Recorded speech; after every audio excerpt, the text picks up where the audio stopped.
All right. It is Friday. And as you know, we do the Friday financial news wrap up with Mr. Michael Zuber. How are you, Michael? I'm doing well, man. I always appreciate this. I get in the weeds sometimes on my dailies. So the ability to look back every Friday is amazing. So thank you for this treat. Yeah, it's interesting too. I was telling you pre-roll, we're getting such good feedback. People really appreciate the content. They're really getting awareness. And not only that, but the ability to anticipate. Today is July 15th, 2022. Let's get into it. What happened this week with CPI? Well, we got, there's a talk track in the media that peak inflation had happened. They've been talking about that for the last couple of months. It's flatly not true. There's certainly hope that this report is the peak, 9.1. I honestly don't know. I said a week ago that I believe the peak will be sometime in the next 3 months. So that would have been this report or the next two. We have, if you listen to President Biden, gasoline is down. It's true. It's down like, I don't know, 20, 25, 30 cents, whatever it is. Unfortunately, inside CPI is this thing called rent or owner's equivalent rent. And as I've been telling you all year, that is a delayed factor. Owner's equivalent rent posted its highest number this month since 1982. Yes, folks, since 1982. And I don't think it gets better. I think it goes higher from here. How can I say that? Well, as I've told you repeatedly, the CPI reading has been calculating rent increases at about 5%. This last one was 6%. But you and I all know that rent equivalent over the last year is up 15 to 18%.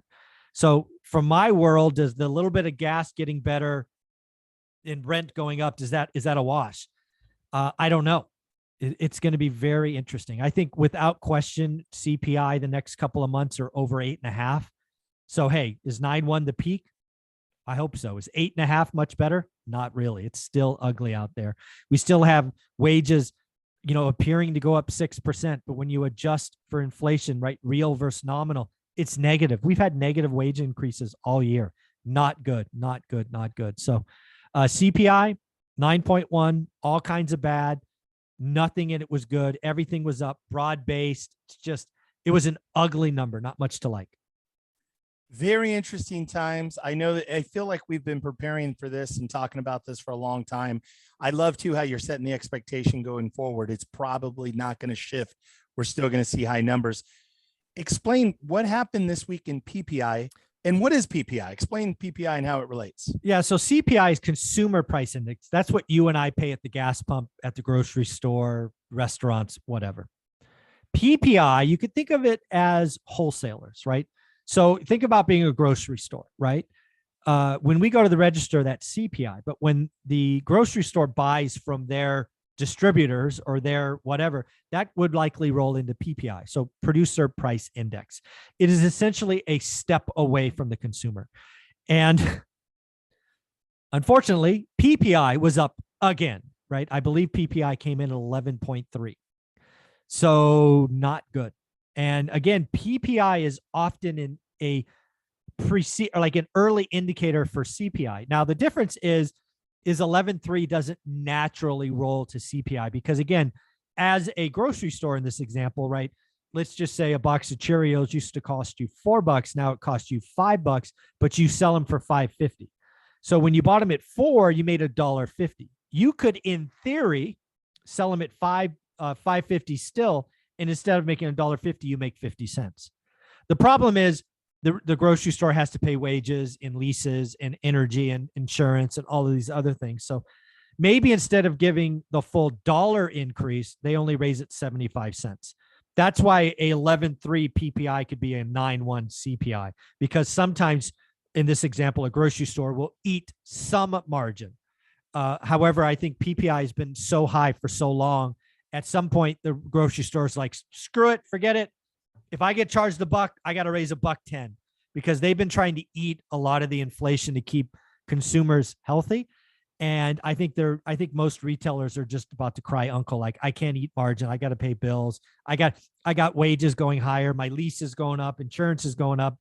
The world's falling apart. So PPI at 11.3 is not a good sign. Not a good sign. And the interesting thing, like you said, a lot of the retailers, a lot of the stores, a lot of where consumers are spending money potentially just so that I recap this right and understand for the audience, a lot of times they may eat that hoping that maybe we'll see a little shift. And that's not happening. It's clearly not happening. It is going to pass through. We can expect that inflation is going to continue. Is that pretty accurate? Again, retailers don't like to raise prices because, again, there's this switching costs and all of these other things that we talk about.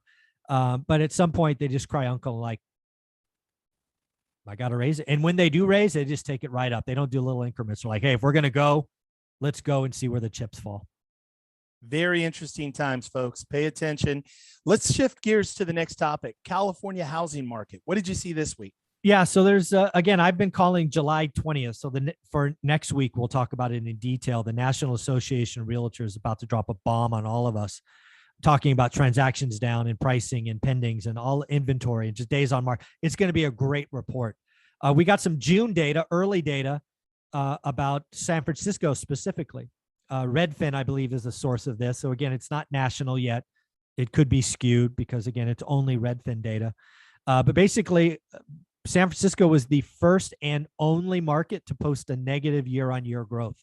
San Francisco was down negative 0.5 or 0.5%, where other markets were up 10, 12, 15, or from Florida, 26%. So again, as I've said, and a lot of viewers are in the Bay Area, they thought I was crazy. I kept telling you San Francisco's in trouble. And, when you make policy decisions, it takes a while to ripple through. But yeah, I would not want to be selling a San Francisco property today. You got a lot more competition. Prices are softening. They're actually down year on year. It's the only major metro currently having a down year on year number. And there's a lot of Bay Area cities that I think are in trouble. I think the tech industry is suffering. I think RSUs are down. I think the Bay Area is about to get a lot slower. And again, we've called this for 6 months. We were early, but we told you this was coming. So hopefully you prepared. Spot on. And it's interesting, Michael, I went back this last week and just kind of spotted and grabbed different episodes from the last 2 years that we've been doing. And it is remarkable that, some things you were a little bit early, but even still talking about what's going to shift and the changes has been absolutely spot on. Let's go to the next topic, which is retail sales. What happened this week in retail sales? Yeah. So again, the economy is a combination of lots of things. And again, I've been studying the consumer for 30 some odd years, and the consumer is an odd duck, right? You and I, we're odd. Collectively, we're odd because we, again, if you look at consumer sentiment, it's the worst in 52 years, though. Worse than 9/11, worse than the Great Recession, worse than 1980s, worse than the stagflation of this, worse. But yet, we're spending money. Now, some of that's obviously inflation because it costs more to fill up your tank and all of that. But retail sales, Ty, were up 1%. And a lot of people are calling a recession. And you can't have a strong jobs market, a nominal increase in retail sales, industrial production, things of that nature, and have a recession. I again think a recession occurs. I think it's Q3, Q4. I think it's started. This won't be called for 9 months, but I think housing causes the recession. I do not think Q1, Q2 will be called a recession. Employment was too strong. Retail sales were positive. Recessions are caused by 4 factors: industrial production, retail sales, real wages, and employment. And the last 6 months have been generally positive. So I don't see a recession coming, even if an official recession coming, even if Q1 and Q2 GDPs are negative, which we won't know until the 28th. Very interesting. And it's interesting too, just with regard to with a recession specifically, when we're calling a recession, when it's officially out in the news headlines, it's usually in the rear view. It's in the rear view mirror. Always in the rear view mirror. Always. Yeah. There's a set of 10 economists. I forget what the firm is called, but they always make a recession call looking backwards. It's looking backwards, but potentially you still could be in it. In other words, you have 2 consecutive quarters of negative growth, and you could even potentially go into a 3rd or 4th quarter of negative growth. So there could be a trough within that cycle. Is that pretty accurate? Oh, yeah, absolutely. Yeah. Most recessions aren't 6 months. The average recession is 17.5 months. So yeah, recessions don't start and stop at 6 months. Yeah. Very interesting. And even though some realtors may be slow right now, price reductions, activity shifted, the consumer, the home buyer maybe has gone from exuberant to maybe pessimistic right now. Even though they're seeing a slowdown, technically we're not in a recession yet. Would you? No, I don't. I believe that. Well, again, I do not believe Q1 and Q2 will be technically identified as a recession. It doesn't really matter. These are 10 economists that are going to say this. What really matters is your business, right? Again, there's this old joke that says, hey, what's the difference between a recession and a depression? A depression is when you lose your job. A recession is when your neighbor loses their job. So again, does it really matter if we have 2, 4, 8, 10 quarters of negative GDP growth? No, not to you, the realtor. It matters to you what your clients are doing, your buyers, your sellers, you as a consultant, what you're doing to make your listing or offer stand out. And this is the crazy. If you're a brand new agent today, I think you have a great shot because you are going to start this at the worst time. And if you survive, you're going to be amazing. I feel horrible for the real estate agents that have 2 years or less experience. You unfortunately came into this market at a special time that will likely never be repeated. And you're about to be run over, backed up, run over again. You need to wake up. I hear from you guys. A lot of you are smoking crack if you think you can execute the way you were doing the last 2 years and survive the next 2. Not going to happen. Change up. I mean, there's an event I'm a part of in early August, which we'll talk about at the end. You've got to change. If you don't change, you figure out how to make lattes at Starbucks because you're going to become a barista. Absolutely. We are shifting. It is time for change. Let's continue. Let's talk about the Fed. What happened this week? And so first and foremost, shout out the Canada Central Bank. Obviously, inflation is a worldwide phenomenon. I've been screaming passionately, whining that our Fed needs to step up and rug pull us and do something out of left field. They're not, right? Powell is very much communicate, tell you what's coming. Bank of Canada, surprise move. I think it was Thursday. It might have been Wednesday. 100 basis point move. Nobody saw it coming. That's what we need to kind of break this. And the Fed meets, I think it's the 27th, I think. Or they meet the 26th. They tell us on the 27th what they're going to do. And then, guys, just so you know, they do not meet in August. The next time they do a Fed rate will be September. So the question is, will they do 75? Because I think 75 is a lock. It's either 75 or 100. That's important, right? Because again, this will impact 10-year treasuries. This will impact mortgage rates. It's important. And then what will they do in September? As of today, if you look at Wall Street, they're actually betting, I think I checked this morning, 72% odds of a full 100 basis point move. And then the leading bet is 75 in September. That would essentially double the rate. If they do 75, it doubles because we're at 150 today. That'll take us to 3. If they do 175, that'll take us to 3.25. Where's the treasury going to be then? Where's mortgage rates going to be then? Man, the next 2 months, pay attention. The Fed is not your friend. Very interesting times, Michael. We definitely pay attention. Time to wake up. Pay attention. Time to wake up. Let's talk about, I think this is something you're excited about. I'm excited to hear you just share and talk about house hacking. What is it? And talk about the opportunity within house hacking. Yeah. So one of the things that, again, I talk to 8 millionaires. You're one of them every week, 8 or 9 millionaires every week about what's going on. We get stories, we cover topics. So thank you for being a part of my list. But a lot of them will, Anna Kelly, Anna REI Mom Kelly, if you look her up on Facebook and whatnot. She went from being down negative 700,000 net worth to a multimillionaire.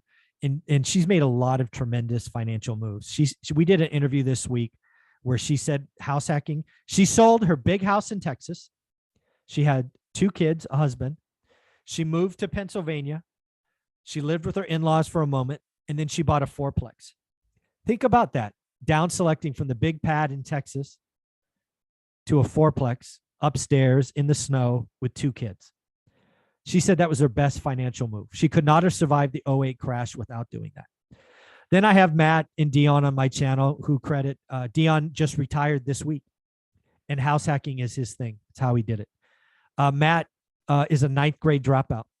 He now has over 120 units in New Hampshire. He moved 9 times because of house hacking. House hacking is the way that Gen Z or millennials can become millionaires before they're 30.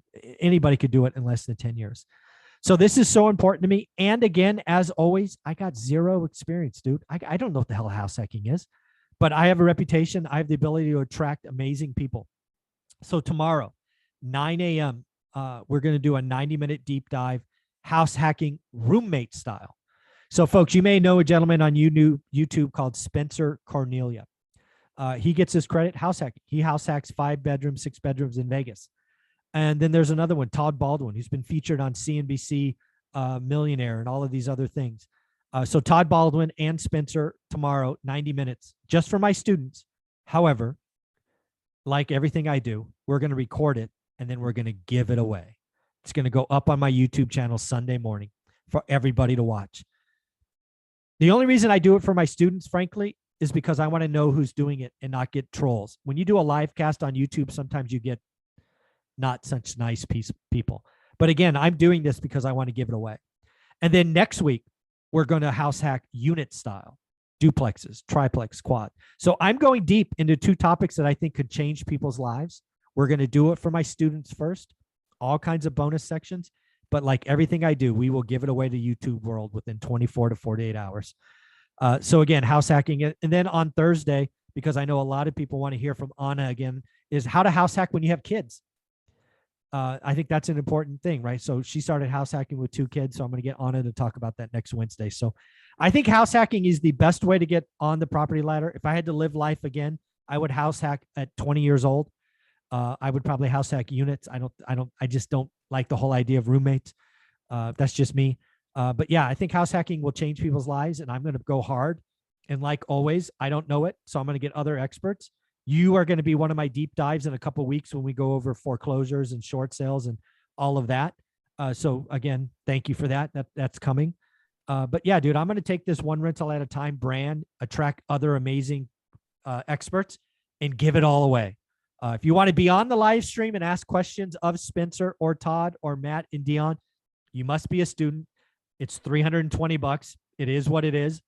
But again, you don't got 320, no big deal. It'll be live within 24 or 48 hours on YouTube. So I'm ecstatic. I think we're going to change people's lives tomorrow. I love it, Michael. That is awesome. And it's interesting. Same thing in my life. I've never done the house hack. I've never done the roommate thing and all of that.